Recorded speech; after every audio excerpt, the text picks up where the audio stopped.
Hola, hoy nos encontramos en Elisa y estoy con... David Jorge.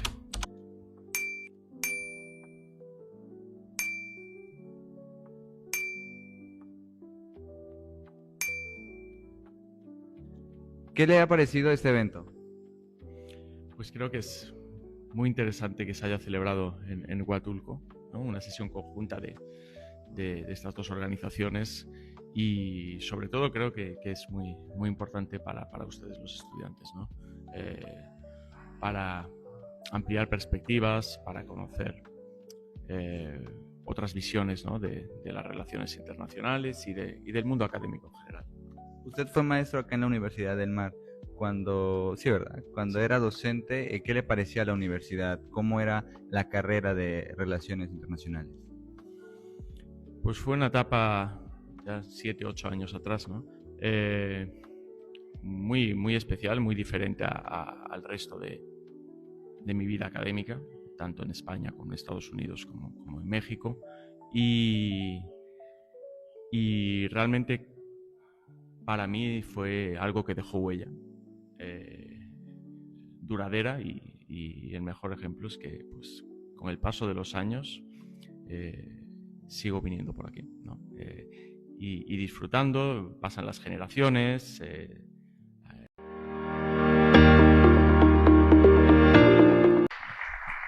Muchas gracias, doctor Brian Schmidt.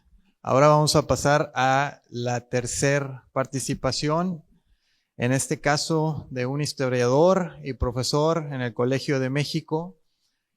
Está especializado en la crisis de entreguerras, la Guerra Civil Española y las relaciones entre México y España. Es doctor por la Universidad Complutense de Madrid y autor de varios libros, incluyendo Inseguridad Colectiva, La Sociedad de Naciones, La Guerra de España y el Fin de la Paz, así como War in Spain, Appeasement, Collective Insecurity and Failure of European Democracies Against Fascism. Por favor, demos la bienvenida al doctor David Jorge.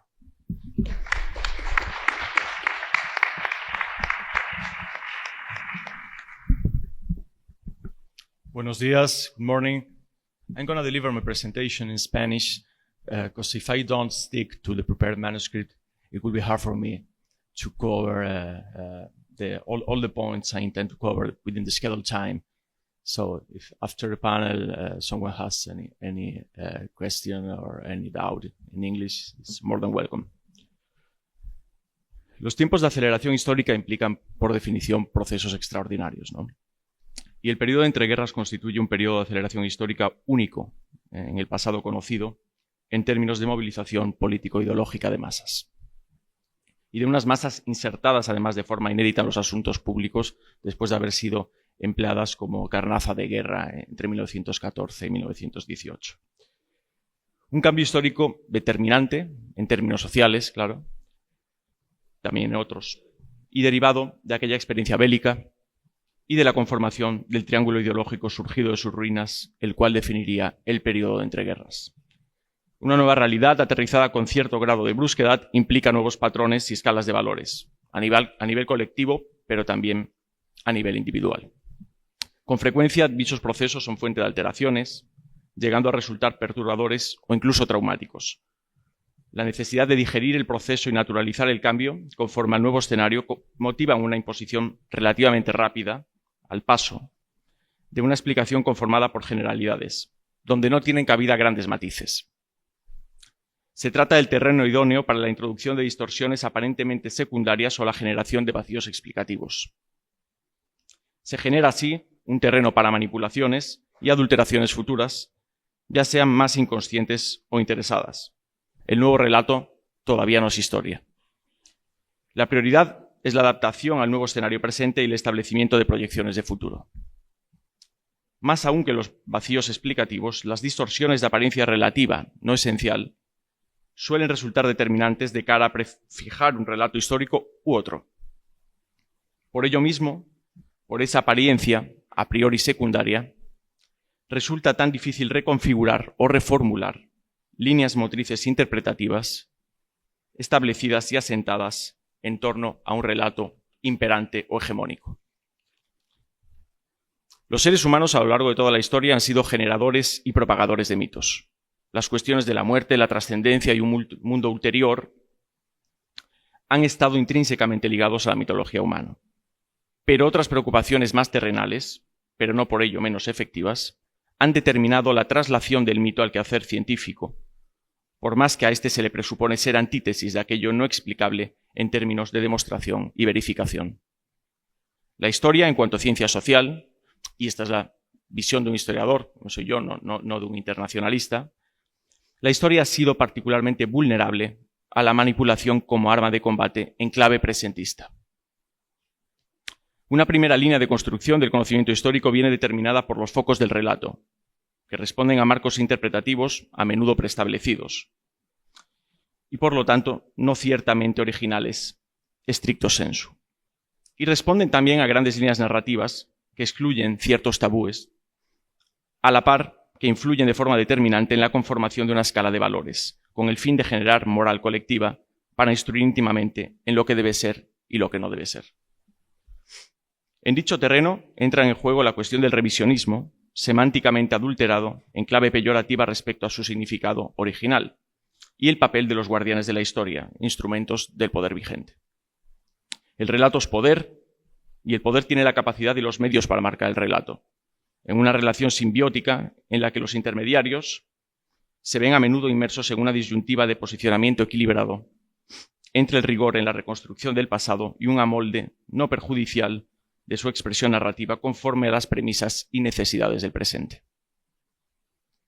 Ello incide en la elección de temas de estudio, de marcos interpretativos, de perspectivas de abordaje y de base informativa de partida en todo proceso de investigación.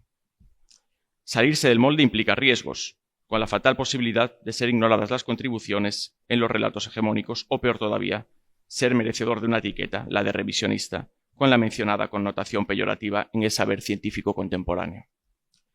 No obstante, en este punto cabe señalar que la necesidad de un revisionismo real, es decir, no en la proyección semántica que ha tenido el término, es parte esencial de la labor historiográfica, en cuanto a no dar por sentadas preconcepciones o asumir de antemano ciertos terrenos discursivos e interpretativos.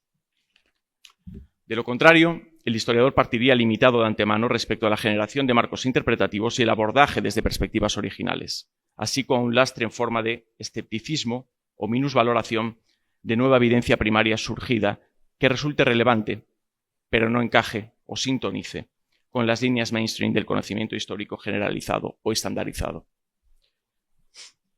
Cabría más paliar tal acepción peyorativa por otro término más descriptivo y no contaminante con su legítimo sentido de quehacer científico y académico. Pues no cabe confundir la necesidad de un revisionismo en estricto sentido, que resulta intrínseco al avance del conocimiento histórico conforme al acceso a nuevas fuentes, con el ruido generado por el relativismo, que ha llegado a infiltrarse perniciosamente en la academia, y el negacionismo, más propio de ámbitos sociales ajenos a la academia, disparados en su visibilidad y alcance a través de los nuevos medios de comunicación y redes sociales. Negacionismo que se vierte sobre hechos fehacientemente constatados en aras de una supuesta verdad alternativa o posverdad en términos más recientes. Si el interés radica en la construcción de un relato cuya columna vertebral se halla en la reconstrucción fidedigna y rigurosa de las mayores parcialidades posibles de hechos relevantes que conforman el pasado, entonces la importancia de matizar resulta ineludible. Sin embargo, los matices suelen ser incómodos de cara a la amplia permeabilidad de las narrativas hegemónicas. Se puede argumentar de forma razonable que el éxito en torno a las grandes permeabilidades sociales no permite pequeños detalles y disquisiciones. Las omisiones y el silencio ante matices aparentemente secundarios e incómodos, como cualquier matiz casi por definición, a la línea interpretativa general, forman parte del proceso de estandarización de narrativas. Algunos matices, sin embargo, pueden cobrar una semántica o dimensión muy diferente ante las inevitables reformulaciones del relato conforme al cambio de los tiempos. De ahí la necesidad de cultivar un riguroso y empíricamente sustentable relato interpretativo. En caso contrario, empezarán a aflorar las grietas en el edificio del gran relato, y algunas de ellas pueden resultar estructurales y, por ende, fatales. Contra las narrativas hegemónicas no resulta terreno cómodo ni de sencilla fertilidad el repensar problemáticas alejadas en su estudio y comprensión de los presentismos que definieron un relato bastante estático del periodo en el estudio y de sus coyunturas y dilemas. Por otro lado, con el paso del tiempo y el cambio de la escala de valores, colectiva e individual, surgen nuevas generaciones con una mayor o menor determinación de liberarse del peso de la historia, concebido como carga u obstáculo para la pertinente canalización de las energías hacia un nuevo mundo, un mundo fresco, digamos. En tal problemática se inserta un fenómeno contemporáneo como el de la llamada memoria histórica, como búsqueda de un relato colectivo conforme a líneas rojas. Consecuencias visibles para el conjunto de la sociedad son, por ejemplo, el derribo de monumentos, el renombramiento de calles y otras medidas de carácter esencialmente político, ergo presentista. Ello no constituye una crítica en sí. El juicio de la historia, si bien dinámico y cambiante, ciertamente existe y se constata socialmente. Historia e identidad han tenido, tienen y tendrán un vínculo indisoluble. Y en estos tiempos se está viendo con toda claridad. La cuestión estriba en cómo armonizarlo con un mínimo de decencia y rigor.